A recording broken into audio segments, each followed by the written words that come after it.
Hello और नमस्कार दोस्तों।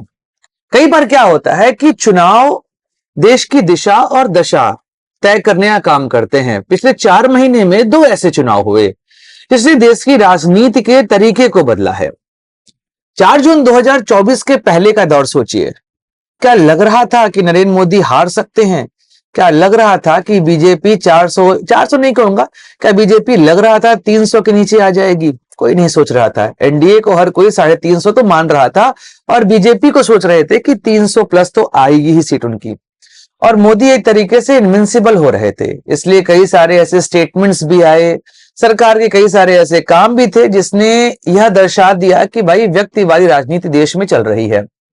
लेकिन देश की जनता ऐसी है भारत की कि वह जब भी देखती है कि कोई व्यक्ति निरंकुश हो रहा है या कोई व्यक्ति अपने ट्रैक से यहां पर भटक रहा है तो उसको वह आईना दिखाती है। आप इंदिरा गांधी का दौर याद करिए कि इंदिरा गांधी को 1971 में वोटिंग मेजॉरिटी लोगों ने दी, उसी इंदिरा गांधी को 1970 के चुनाव में हरा। यहां तक इंदिरा गांधी अपनी सीट हार गई। यही चीज यहां पर भी हुआ कि नरेंद्र मोदी जिस तरीके से राजनीति कर रहे थे, जनता को लगा कि चीजें गलत हो रही हैं और जनता ने बीजेपी को, एनडीए को बहुमत दिया, पर बीजेपी को इतना कम रखा कि ना वो हारा महसूस करे ना वो जीता महसूस करे और व्यक्ति देश के सेवक के रूप में काम करे, ना कि देश के मालिक के रूप में काम करे। यह चीज यहां पर जनता ने दिखा दी। इंदिरा गांधी और नरेंद्र मोदी दोनों को आईना जनता ने दिखाया। लेकिन 4 जून के नतीजे ने एक और चेंज किया कि देश में जो अपोजिशन था, उस अपोजिशन को लगा कि उसकी वॉइस जो है वो वापस आ गई है। अचानक से इंडिया गठबंधन देश की राजनीति में अपना प्रभुत्व दिखा रहा था। लेकिन फिर वही हुआ कि एक राजनेता को ऐसा महसूस हुआ कि वर्तमान राजनीति उसी के इर्द गिर्द घूम रही है। जनता को फिर एहसास हुआ कि विपक्ष का होना जरूरी है, पर विपक्ष का भी निरंकुश होना जरूरी नहीं है। हर मुद्दे पर सरकार का विरोध करना ठीक नहीं है। देश में बांटने वाली राजनीति का जो तरीका है वह सही नहीं है।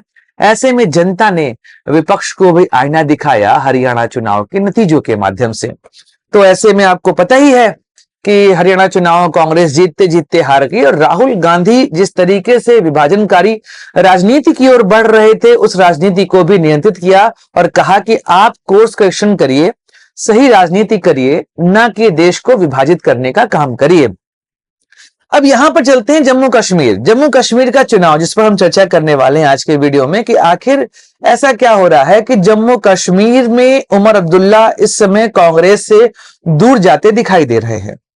इसी पर चर्चा करेंगे। क्या ऐसा माहौल तो नहीं बन रहा है कि उमर अब्दुल्ला बीजेपी के साथ चले जाएं? मैं साथ का सेंस यहां पर एनडीए का पार्ट बनना नहीं मान रहा हूं, लेकिन मैं ये मान रहा हूं कि एक तरीके से सॉफ्ट कॉर्नर तो नहीं क्रिएट हो जाएगा, क्योंकि अभी चुनाव में एक दूसरे पे काफी हमलावर रहे हैं दोनों लोग। लेकिन फिर भी ऐसा माहौल बन चुका है जहां पर बीजेपी को लेकर थोड़ी सी शांत या सॉफ्ट आवाजें जो हैं वो आ रही हैं नेशनल कॉन्फ्रेंस की ओर से, और कांग्रेस को लेकर वह दूरी महसूस हो रही है। चर्चा करेंगे पूरे आज की वीडियो में। नमस्कार दोस्तों, मैं सुधांशु और आप देख रहे हैं द स्वदेश।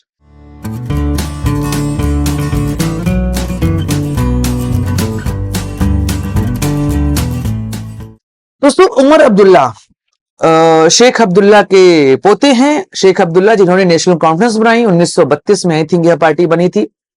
बाद में इस पार्टी ने जम्मू कश्मीर पर सत्ता अपनी बनाई। उसके बाद कांग्रेस का भी वहां पे ठीक ठाक रोल था। बाद में शेख अब्दुल्ला के बेटे फारूक अब्दुल्ला और उनके बेटे उमर अब्दुल्ला।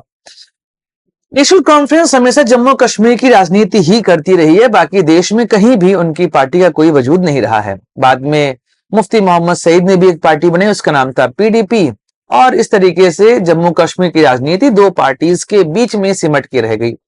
लेकिन समय के साथ कांग्रेस ने अपना ओवरऑल ठीक ठीक रिवाइवल करने का प्रयास किया, लेकिन नेशनल कॉन्फ्रेंस के कंधों पर किया।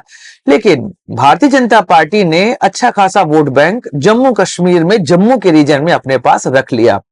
और जिस तरीके से जम्मू में इस समय भाजपा का प्रभुत्व चल रहा है, और परिसीमन के बाद यह कोशिश थी कि सरकार हम बना सके, पर ऐसा हुआ नहीं।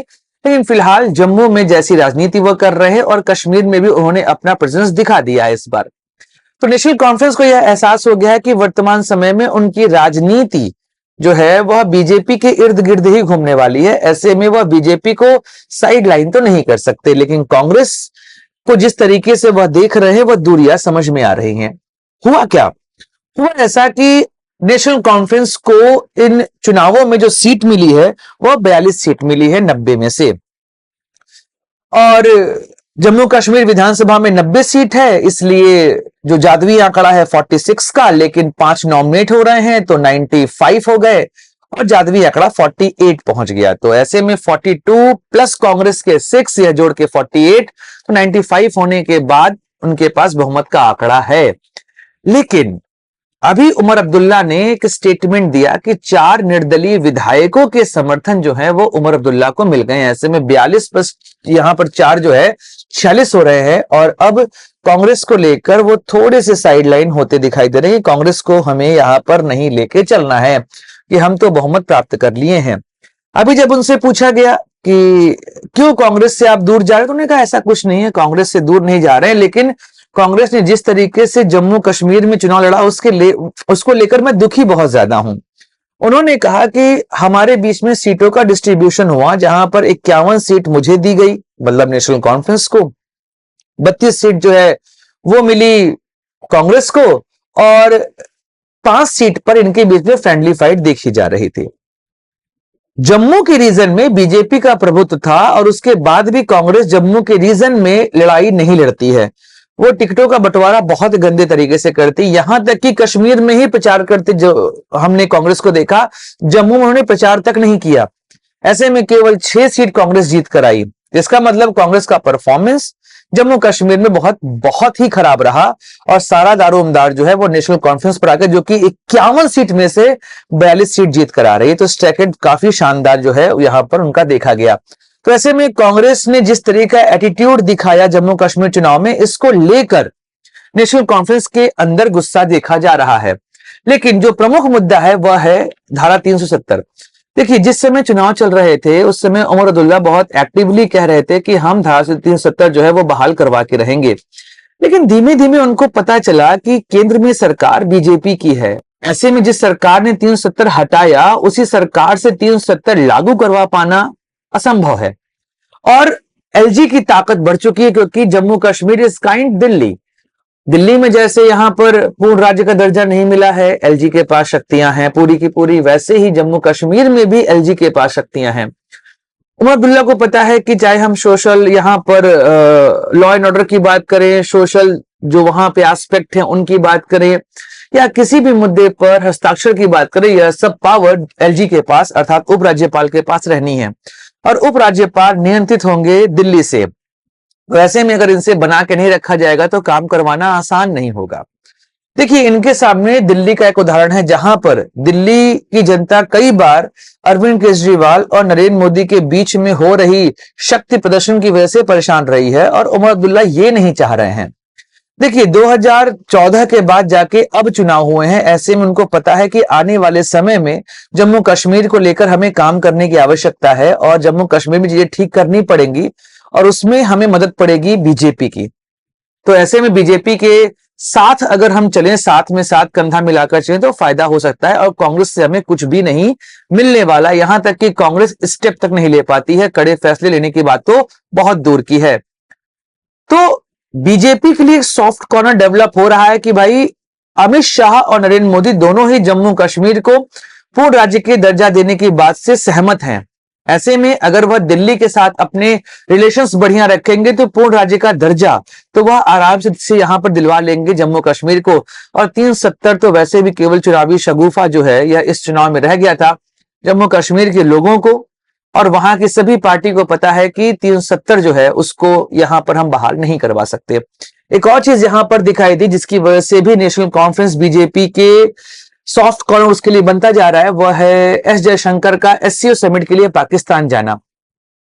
देखिए, एक दौर में फारूक अब्दुल्ला की नेशनल कॉन्फ्रेंस जो है वो एनडीए का पार्ट हुआ करती थी। बात है अटल बिहारी वाजपेयी के समय की, 1999 की। उस दौरान उमर अब्दुल्ला जो है वह एनडीए सरकार के मंत्री भी रह चुके हैं। तो कहीं ना कहीं एक सॉफ्ट कॉर्नर जो है वो रहा है। फारूक अब्दुल्ला जो है उनके बारे में एक बात तो कही जाती है कि वह जम्मू कश्मीर और पाकिस्तान के विषय में साफ क्लियर है कि जम्मू कश्मीर भारत का ही हिस्सा है। वह खुद को भारतीय ही कहना पसंद करते हैं। वहीं पर पीडीपी के अंदर कहीं ना कहीं वो पाकिस्तान के साइड उनका झुकाव देखने को मिल जाता है, लेकिन फारूक अब्दुल्ला ऐसे नहीं है। राम भजन उनके काफी प्रसिद्ध रहे हैं फारूक अब्दुल्ला के, तो इसलिए एक तरह का जो मैनेजमेंट है और एक तरह का जो अलाइनमेंट है वो यहाँ पर नेशनल कॉन्फ्रेंस और बीजेपी में देखा जा सकता है। तो एक बार अटल जी ने कहा भी था कि हम अपने दोस्त बदल सकते हैं पर पड़ोसी नहीं। यह बात को फारूक अब्दुल्ला भी मानते हैं कि पाकिस्तान के साथ संबंध हमें अच्छे करने पड़ेंगे। यह बात वैसे हर कोई मानता है कि पाकिस्तान हमारा पड़ोसी है, चाहे रो के, चाहे हंस के, चाहे लड़ के हमें संबंध ठीक करने पड़ेंगे, क्योंकि दो इलाज, या तो संबंध अच्छे कर लो या तो पाकिस्तान का खात्मा कर दो। इसका कोई रास्ता यहाँ पर नहीं, कोई बीच का यहाँ पर रास्ता हमारे पास नहीं है। तो अगर एस जयशंकर जा रहे हैं, देखते हैं उसके बाद क्या होगा। वैसे जयशंकर जी ने कहा है कि हम वहां संबंध सुधारने नहीं जा रहे हैं, एससीओ समिट में जा रहे हैं। वो तो समय बताएगा आखिर इस पूरे मीटिंग की क्या यहाँ पर रिजल्ट हमको देखने को मिलता है।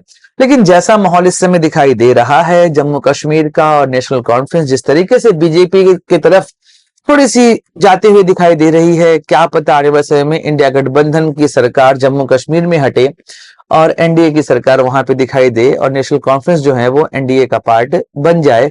वैसे भी जम्मू में बीजेपी और वैली में नेशनल कॉन्फ्रेंस दोनों के ही लोगों को प्रभुत्व यहाँ पर या रिप्रेजेंटेशन जो है वो मिलना चाहिए, और ये तभी पॉसिबल है जब वह साथ मिलकर सरकार चलाएं। और वैसे भी एलजी का रोल यहाँ पर बढ़ रहा है, तो उमर अब्दुल्ला क्लैशेस नहीं चाहते हैं और जम्मू कश्मीर को विकास के रास्ते पर ले जाना चाहते हैं। बाकी देखते हैं कांग्रेस कैसे इस बात को मैनेज करती है। 6 विधायक उनके पास है वहां पर, क्या पता आने वाले समय में कुछ बीजेपी और कुछ नेशनल कॉन्फ्रेंस में शामिल हो जाएं।